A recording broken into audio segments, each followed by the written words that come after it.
All right, everyone, welcome back. Thank you so much for stopping by. I appreciate it. So today I'm here with Mad Electrician What's again. going on, you guys? Finally, another collab after like 43 days since the last time I've been here. I'm just gonna finish up the questions that you sent in like a month and a half ago. So just gonna go over these questions, and that should be the whole video. So first question is from GTB22. Do you work more union or non-union? And it's not like you bounce back and forth. It's you're either in the union or you're in the non-union. And I started non-union and I just switched over to the union like a month or month and a half ago. So I was non-union for like 8 years and now union for like a month and a half. And you got anything to add to that? Yeah, let's see. So I've been in the union for 4 years. That's all I've done. I'm still in the apprenticeship. I'll be done here in about a year. But do you work more in the union or non-union? I would say that that's kind of subjective. Like it really just depends like what company you're working for, not necessarily like whether you're in the union or not in the union. Because, you know, you might be working for a company in the union that is really busy, has a lot of projects going on, and you might be working for a company that's just as busy in the non-union. So it's really just going to kind of come down to like, you know, the individual companies, but not necessarily the union or non-union. So it's just all going to depend pretty much on the company. That's what I would say. All right, second question comes from Matthew R. Last time we got through one of his questions, but we got 3 more from him. So appreciate that.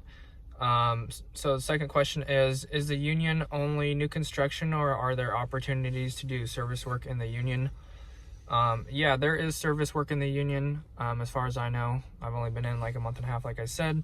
But I have gone to a few job sites that are already existing. They're adding new stuff to it. So like if you've seen my videos, I went to the fire station, gone to like the smokery, a few other places off the top of my head. So yeah, it's not just new construction, but there is service work out there continuing to add to people's companies and stuff like that. Yeah. And then I think I mentioned this in my last video, but I'm a sustaining electrician at a hospital. So we do some new construction there. Like for example, we just built like a big brand new ICU at a hospital here in Beaverton, Oregon. But yeah, there's also quite a bit of like sustaining stuff that we do. And again, like that is really just going to come down to like the company that you work for. So you might be working for a company that does a lot of new construction, or you might be working for a company that does like a lot of TIs and that kind of stuff. So kind of just depends. There's not really a definite answer to that. Yeah, I would say it's basically the same union or non-union. There's electrical work everywhere you go, either new or not new. Third question from Matthew R. In the union, you switch companies fairly often, right? Question mark. And could you explain how that works a little bit? So as far as I know, you take a call, which just means that you accept a job that is posted online. So that can be for either short term. It'll say in the description, this job is for 4 weeks or 8 weeks or whatever. It'll say how long the job is for, but you can also stay with the company. Like if the company likes you, like the company that I'm working for, they wanted me long term. So I already knew that ahead of time when they put out the call for me that I bid on and got. So they were looking for long term. Yeah. I would say this one kind of depends too. So like with the union, you know, there's a lot of guys that work for companies and then they'll stay with that company like their whole career as an electrician. So for me, I'm working for a company that I love right now, and if I can, I'm just gonna make a whole career out of staying with them. And there's lots of guys actually that I work with who have been with this company that I'm with right now for their whole career, have never been laid off, pretty much never missed a day. So it's definitely possible in the union. I have heard people say, like, oh, if you're in the union, you're going to be getting laid off a lot, you're not going to be able to stay with the same company. That really is just a myth, because it really, again, will just depend on the specific company, how much work they have going on, and then of course it's going to come down to like how good you are as an electrician. So, if you're somebody who is just, lazy, showing up to work, like doing the bare minimum, not getting a lot done, not being very productive, then yeah, maybe you're going to get sent back to the union hall, and then they're going to find another company for you to go work for. But and then there's some guys too that like they actually love that. They love like going from one company to the other. That's just kind of their thing, and that's kind of cool because then you get to see what big companies do, what small companies do. You can do like residential, commercial, industrial, like the whole 9 yards, pretty much everything. So it's kind of just preference, but you can definitely stay with the company long term with the union. Just because it's the union doesn't mean you can't do that. So Yeah, and also for the calls, you can. I just lost my train of thought. You can accept what you want. So on the call list, or you can accept, oh, this job is residential. No, I don't want to do residential. I want commercial. So you just look down for the commercial job, and then you can just pick that out and then email them and bid on that, and hopefully you get it. So yeah, I would say too, like one thing that is kind of unique about the union is like there's so many members with a union that they can staff up these companies, really quick if need be. So because of that, you'll see a lot of union companies doing like very, very, very big projects that maybe a lot of non-union shops wouldn't be able to do. Not that big non-union shops don't exist, but it's a lot easier generally for the union companies to be able to, get enough manpower to make these big jobs happen. So you could be doing things like, stadiums, big hotels, other big projects like data centers and stuff like that. So all right, last question, Matthew R. I've heard that a lot of union electricians get laid off. Is that really that common? And I feel like we kind of just talked about that. Yeah. So it just depends on like if you're a good worker, how long the call is for, if the company that you're working for is staying busy, or if there's any time between jobs, then obviously there's going to be layoffs. So yeah, it's not like you were saying, it's not really up to the union. It's just more up to the company whether they're going to keep you busy or not. Yeah, definitely. So it's like if you're not a good worker, then you're most likely going to get laid off. And yeah, with the union, you're going to go on the list and eventually be, working for another company. But again, if you have the same work ethic with that company, then you're probably going to be laid off too. But it will always come down to, how good you are as an employee, as a worker, versus like just because you're with a union or not with a union. So yeah. All right, next question comes from CRXDZ. How should I make my resume with no experience in working other than school? And that one is for you. Yeah. So I'm actually on my channel, I'm going through a series right now. I have my first video out. It's about your resume, cover letter, and then portfolio. So basically, like, if you are, let me just read it one more time. How should I make my resume with no experience in working other than school? So for me, like, I had no trade related experience whatsoever getting into this.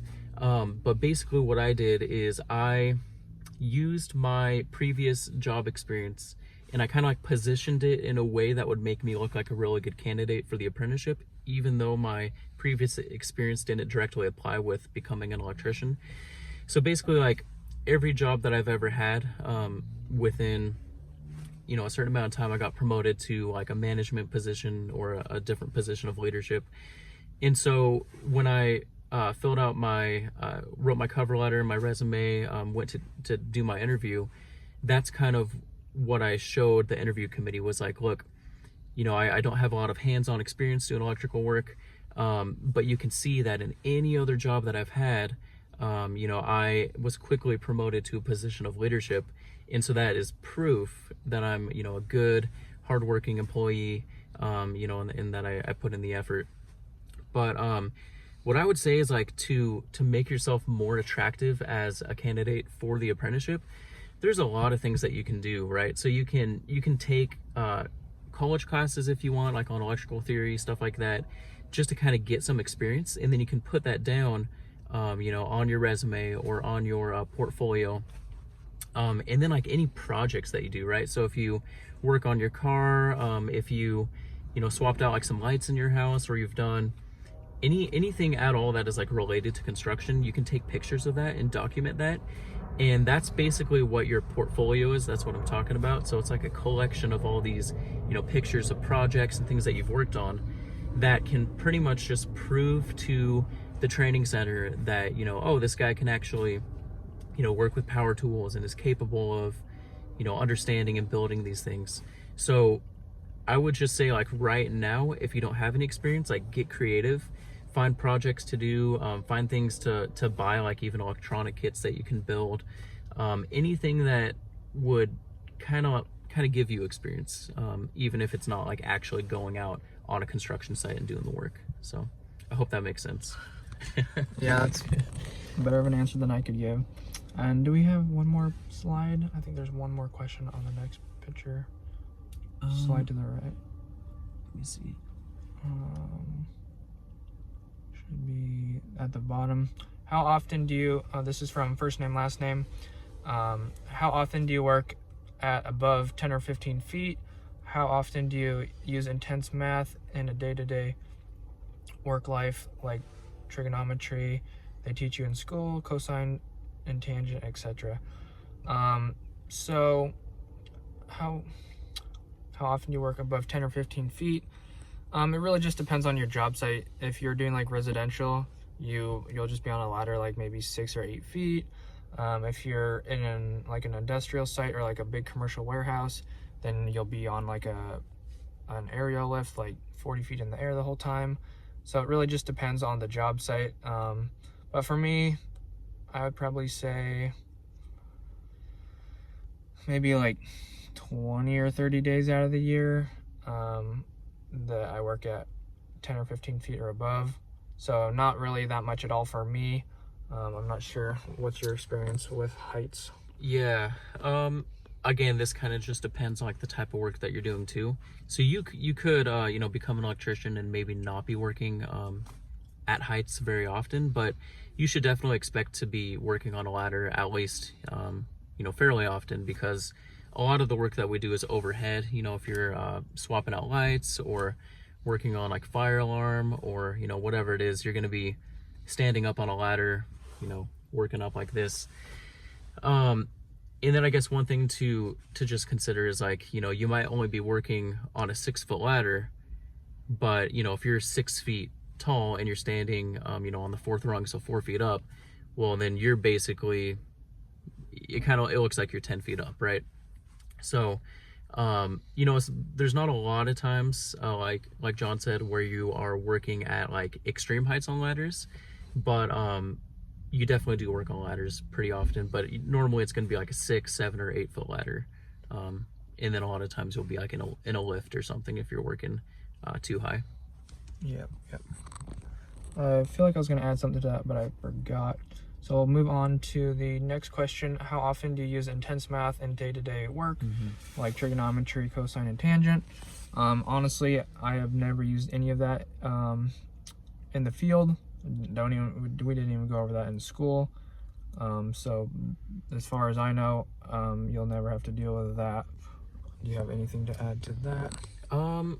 Well, yeah, so like a lot of the formulas that you use, like when you're bending pipe, like it is trigonometry, but you're just memorizing like the basic formulas, so you're not really thinking about it in terms of like sine, cosine, tangent, like all the trigonometry stuff. So you definitely do use math day to day on the job, but it's going to be basic arithmetic, like adding, subtracting, multiplying, dividing, adding fractions, circuit calculations, like nothing that's too intense. And like if you ever do run into anything that's really tricky, like there's tools that you can use, like your Uglies book. There's apps that you can use, like if you have like any really complex pipe bends that you need to do, you can just like plug in the numbers and pretty easily figure out exactly like where to put your marks and do your bends. But as an apprentice, what I would say is you don't need to be amazing at math, but you need to be willing to learn. And the reason I say that is because as an apprentice, like that's when you're going to be learning, electrical theory and how to bend pipe and, all these different things. So at least through the apprenticeship, like you need to be decent at it. But, you can always like stay after class and ask questions or get tutoring or, anything. But as an electrician out in the field, I don't think that you use math like, you don't use intense math often. Let's just say that. It's pretty basic. Yep. Yeah, I would totally agree with that. And I think that wraps up all of our questions. Maybe scroll through that one more time. Yeah. Yeah. I think that should do it. All right, we finally made it. NIE, never give up on your dream, and tomorrow is always a fresh start to begin. That's right. Never give up on your dream. Appreciate the encouragement. Agreed. Take it one day at a time and make progress. And when you look back, if you never stop, you'll just realize how far you've gone. And that's what we're doing with our YouTube channel. So that's what we're doing, yeah. That's what we're doing one day at a time. So, all right, guys. Thank you for the questions. I appreciate it. Like always, don't forget to like and subscribe. Go check out my electrician's channel. Super helpful guy. A lot of knowledge on the union and the process to join that, as well as quick tips and stuff for electrical tools and stuff like that. Anything else you want to add? Not really. Yeah, just like really appreciate you guys watching and like, the encouraging comments that you guys leave for John or myself. Like, man, that's just like what keeps us going. Like, for sure, knowing that the content that we're putting out is actually like benefiting you guys and helping you get in and teaching you things. And so just thank you guys for like all the encouragement. It keeps us going and it lets us know that like what we're doing is making a difference and actually for sure helping people. So yep, that's really cool. Thanks, guys. Yep. Anything else, check it down in the description below. I'll link my electrician's channel. He's also the first person in the suggested channels. And John's the only one in my suggested channels. Appreciate that. Anyways, guys, don't forget to hit the notification bell to be notified when I upload or do live streams. And that's going to do it. Have an awesome rest of your day. God bless. Yeah, see you guys. Peace Have out. a good one.